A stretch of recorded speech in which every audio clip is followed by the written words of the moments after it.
여러분 안녕하세요. 반갑습니다. 이게 마지막 시간입니다. 그리스도의 사역 가운데 나라 사역, 그 마지막 말씀을 좀 드려보도록 하겠습니다. 나라 사역의 가장 중요한 포인트가 심판입니다.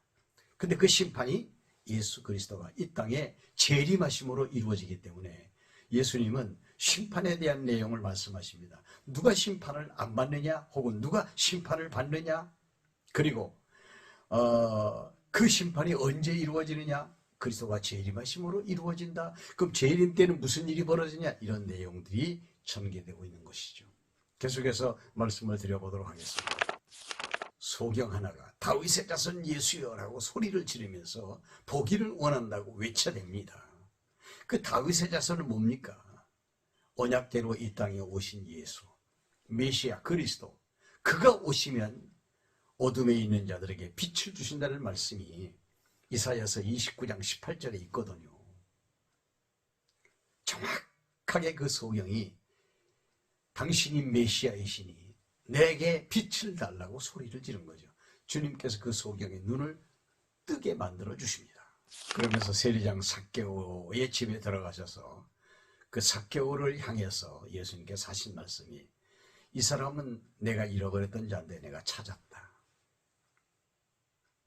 내가 이 세상에 온 이유는 이렇게 하나님의 자녀, 잃어버린 이 자녀를 찾는 것이 내가 하는 일이다 라고 말씀을 해 주십니다. 이렇게 말씀하시면서 열 문화에 대한 비유를 말씀하셔요.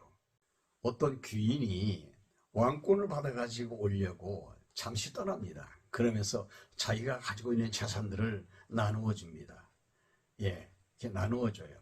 한 문화씩 이렇게 나눠주는데, 갔다 오면 이제 왕이 돼서 또 돌아오게 되는 거죠. 그런데 이 사람들이 이걸 알고, 우리는 당신이 왕 되는 걸 원하지 않습니다.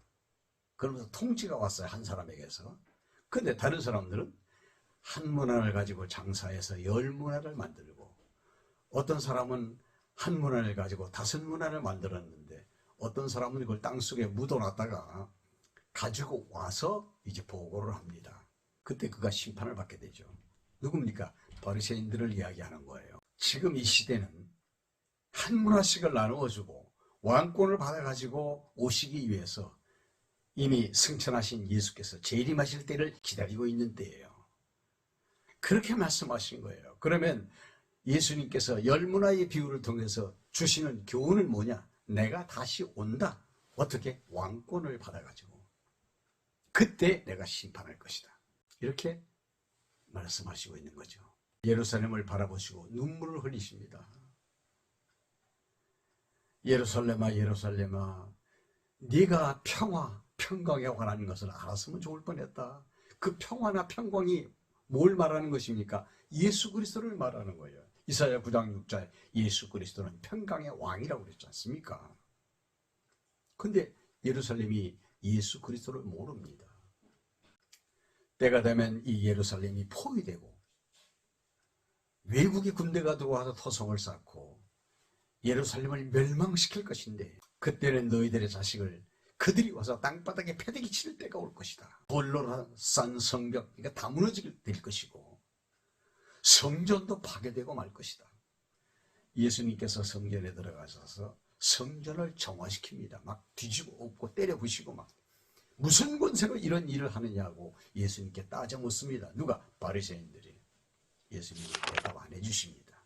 포도원의 비유로 통해서 자신이 왜 이 땅에 왔는지에 대해서 말씀을 또 가르쳐 주시고 있어요. 어떤 사람이 포도원을 만들어 놓고 떠났습니다. 그러면서 자기 종들을 보내가지고 포도원에 세를 받아오라고 그러는 거예요. 그래서 사람을 보냈는데 하뭉쳐서야 오지 않습니다. 두 번째를 보냈는데도 오지 않습니다.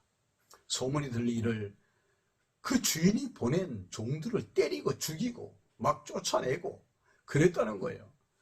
그래서 마지막에는 아들을 보내면서 내 아들이기 때문에 저들이 그렇게는 안 할 것이다 하고 보냈다 이겁니다. 그런데 그때 그 포도원에 그 악한 일꾼들이 내가 주인의 아들이다 라고 소개하니까 그렇다면 이놈은 더 죽여야 된다. 그러고 죽였다는 것입니다. 포도원의 주인은 하나님이십니다. 그분이 그분의 아들을 보냈습니다. 뭘? 세를 받아오라고. 그 바리새인들이 즉 가이사의 얼굴이 그려져 있는 동전이에 이게 누구 겁니까? 그러니까 예수님께서 그래 가이사의 것이다. 가이사의 것은 가이사에게 바치고 하나님의 것은 하나님께 바쳐라. 이렇게 가르쳐 주시죠. 주인의 아들로 나를 미워해서 내가 왕 되는 것이 싫어서 나를 죽였지, 내가 다시 살아나서 다시 하나님께로 갔다가 너희들을 심판하기 위해서 다시 올 것이다. 이렇게 가르쳐 주십니다. 하나님의 나라의 심판, 나라의 사역은 그 크라이막스가 예수 그리스도가 이 땅에 오시는 재림에 맞춰져 있습니다. 그래서 그 재림의 징조에 대해서 말씀을 해주고 나라가 서로 다투고 난리와 난리의 소문이 있고 처처의 기근과 지진이 있고 무서운 일들이 하늘로부터 일어나게 되고 이런 큰 징조들이 나타나기 전에 그리스도인들은 핍박을 당하고 그때 너희들이 핍박을 당한다면 낙심하지 마라. 너희들 머리털까지라도 하나님이 다 세고 계신다 하고 권면하시는 말씀 주십니다. 어쨌거나 이 예루살렘은 곧 멸망을 당하게 될 것이다. 유대인의 구원의 문이 닫히고 대신에 이방인의 구원의 문이 열리게 되고 이방인의 구원의 숫자가 차면 그때 유대인들을 건져내시는 그런 유대인의 구원의 역사가 나타나게 될 것이다. 가르쳐 주십니다. 그러시면서 무화과 나무가 싹이 나면 그때 인자가 가까이 온 거야. 정신 차려야 돼. 그 무화과 나무가 이스라엘 나라를 가르치는 거거든요. 이거 뭐냐? 1948년도 5월 14일에 이 무화과 나무가 싹이 났어요. 다시 말하면 이스라엘이 독립을 했다 이겁니다. 그러면 지금 70년 좀 넘었죠. 예수께서 오실 기한이 거의 지금 가까이 오고 있다. 우리는 이렇게 생각을 해도 틀리는 것은 아닙니다. 정말 주님의 재림이 가까이 왔습니다. 그런데 갑자기 오기 때문에 덫과 같이 온다고 그랬어요. 그렇게 오지 않도록 깨어 있어라 라고 하는 것이 주님의 교훈입니다. 심판, 그것은 하나님의 나라에 있어서 마지막 클라이막스입니다.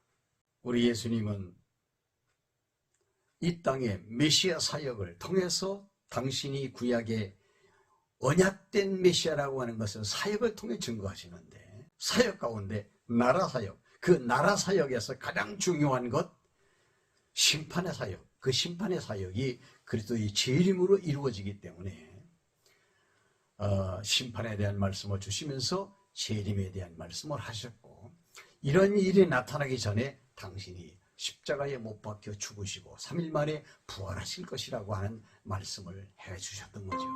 이 다음 시간에는 예수님의 대속사역에 대해서 말씀을 드려보도록 하겠습니다. 여기까지 따라와 주신 여러분 대단히 감사합니다. 고맙습니다. 안녕히 계십시오.